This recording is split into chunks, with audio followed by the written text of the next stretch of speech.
Welcome back. Time now for Behind the Badge. Metro Police have been installing cameras in county parks. Sergeant Miguel Garcia and Lieutenant Bill Steinmetz join us now to talk about what those are being used for. Thank you both so much for joining us. Well, good morning, and thank you for having us, Alyssa. And I know you mentioned that we're installing the cameras already, but it's still in the process. We're still working on that. But that's just another example of Metro using technology to keep our community safe. And here with me today is Lieutenant Bill Steinmetz, and he's in charge of our Fusion Watch, and he's going to have a little more information for us. Sure, and we know that Metro already has cameras on places like the Strip and high pedestrian areas. Tell us why parks and who decided to put those cameras in. Yeah, no problem. Thank you, Alyssa, for having me. So essentially, what we did was we partnered with the county commission and the county. Within the high crime hotspots within our valley, it's important that we reduce violent crime and improve that quality of life. So what we did is we partnered with them and we worked to increase our virtual patrols in those parks. And we're in the process of deploying basically our public safety cameras, just as you know, on the Strip, in 8 to 10 parks around the valley. Okay, and have you guys identified which parks those cameras will be going in yet? Yeah, so we have a rough idea of where we want to put them in. We're still working on the specifics, as Sergeant Garcia said. So what we're going to do is just work on that infrastructure, make sure we're good to go, and then deploy them. We're looking at about a 2-month time frame, but yeah, we're well on the way. Okay, and then who's paying for those parks? How are those, or not the parks, rather the cameras? How are those being funded?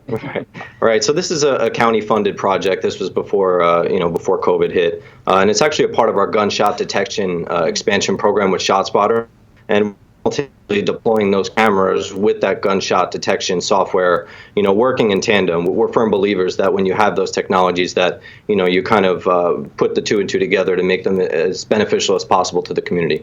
Okay, and with those cameras there, will you guys be on surveillance 24/7? Will you be able to tap in and watch the live feeds at any time?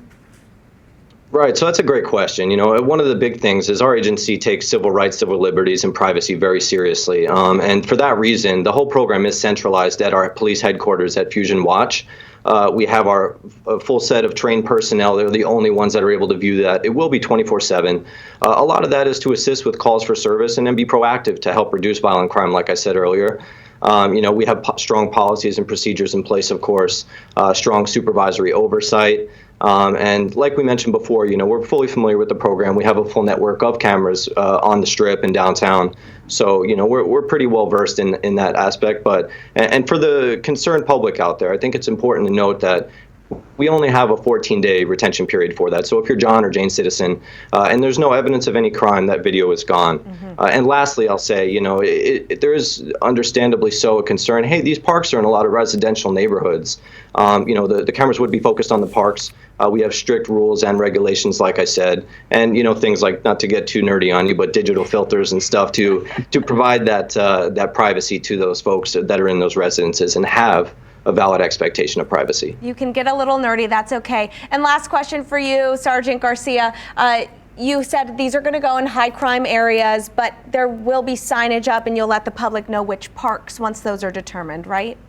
Yes, like we do with everything that here at Metro, when we have new technology or something going on, signage will be coming up on those parks so to advise the citizens of the cameras, and hopefully those signages work as deterrents for crime as well. But once we have those places locked down and the names confirmed, we will put out a press release to advise the citizens of where these cameras are going to be. Excellent. And Alyssa, if I may, real quick, I apologize. Just so you know, those will be overt cameras. They'll be red and blue flashing lights. It will have a police badge on them. So it also, like Sergeant Garcia said, be that deterrent and folks will know. Okay, so not a fake bird in the tree looking down on us. No. Okay. No, not at all.